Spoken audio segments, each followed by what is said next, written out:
நமஸ்காரம். அதாவது சீரடி சாய்பாபா நம்ம எப்படி வணங்கணும்? ஒரு குருவாக நம்ம அவரை ஏற்று நம்ம வணங்கும் பொழுது, அவர் எந்த மாதிரியான ஒரு நிலைப்பாட்டை நமக்கு ஒரு லீலைகளா அல்லது ஒரு பரீட்சையா வைப்பாங்கன்னு சொல்லிட்டு, அவங்களே சாய் சச்சரிதத்துல ஒரு லீலையா செய்து காட்டியிருக்கிறாங்க. அத பத்தி தான் இன்னைக்கு தெரிஞ்சுக்க போறோம். வீடியோ ஸ்கிப் பண்ணாம ஃபுல்லா பாருங்க. அதாவது காக்கா சாஹிப் தீக்ஷித்ன்னு ஒரு பெரும் சாய்நாதருடைய பக்தர் அவரு. அவரு பார்த்தீங்கன்னா, ஒரு வைதீக பிராமண இனத்தை சேர்ந்தவர். ரொம்ப ஒரு சைவ நெறி கோட்பாட்டுக்குள்ள இருக்கக்கூடிய ஒரு குறுந்தகை நம்மளுடைய காக்கா சாஹிப் தீக்ஷித்.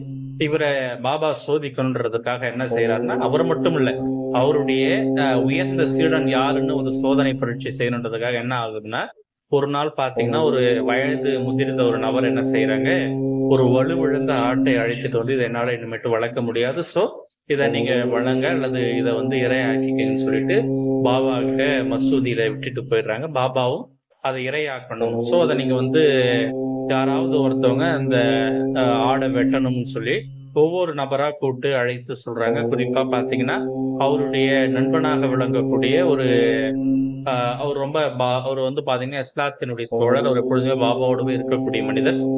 அவரை வந்து கூப்பிட்டு இந்த ஆட்டை வெட்டுங்கன்னு சொல்றாங்க.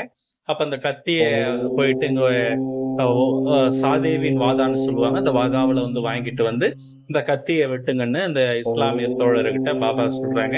அவர் இதை மறுத்துடுறார். அதாவது ஒரு உயிர் பலியை நான் செய்ய மாட்டேன், உங்களுடைய வார்த்தைகளை நான் தடுத்தது அல்லது தவறியதற்கு என்ன மன்னிக்கிறோம்னு சொல்லிட்டு அவர் விளைகிறாரு.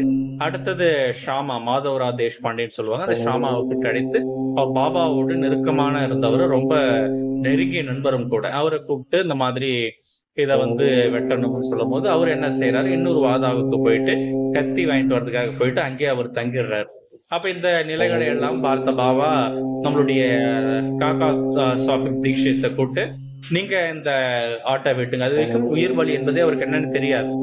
அப்ப ஒரு மனித வதையா இருக்கட்டும் அல்லது மிருக வதையா இருக்கட்டும், இதெல்லாம் கூடாதுன்னு சொல்லக்கூடிய அந்த வைதிக மரபை சேர்ந்தவர் அவரு. ஆனா ஒரு குரு சொல்லிட்டார், கண்மூடித்தனமா அவர் எது சொன்னாலும் நம்ம நம்பணும்னு.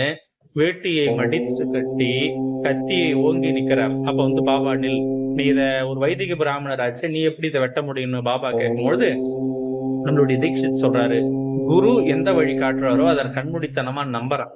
அந்த நம்பிக்கை கடைசியில எனக்கு மிகப்பெரிய ஒரு நல்ல நிலையத்தான் உருவாக்கும்னு நான் நினைக்கிறேன். அதாவது இதுதான் நம்ம பகவத்கீதையில நம்ம கிருஷ்ணர் சொன்னது, எல்லாம் நான் தான், நானே கொள்றேன், நானே எல்லா பழியும் ஏத்துக்கிறேன், நானே சாவறேன், சோ எல்லாமே நான் தான், இதுல உன்னுடைய பங்குன்னு எதுவுமே கிடையாதுன்னு அர்ஜுனுக்கு சொன்னார். அததான் நம்ம தீக்ஷித் சொல்லுவாரு. அதுக்கு பாபா வந்து சிரித்துக்கிட்டே அந்த ஆடு வர வழியில தானாக இருந்து முக்தி மோட்சம் அடையுது. இதுதான் இந்த வரலாறு. வெடிச்சிருந்தா லைக் பண்ணுங்க, ஷேர் பண்ணுங்க.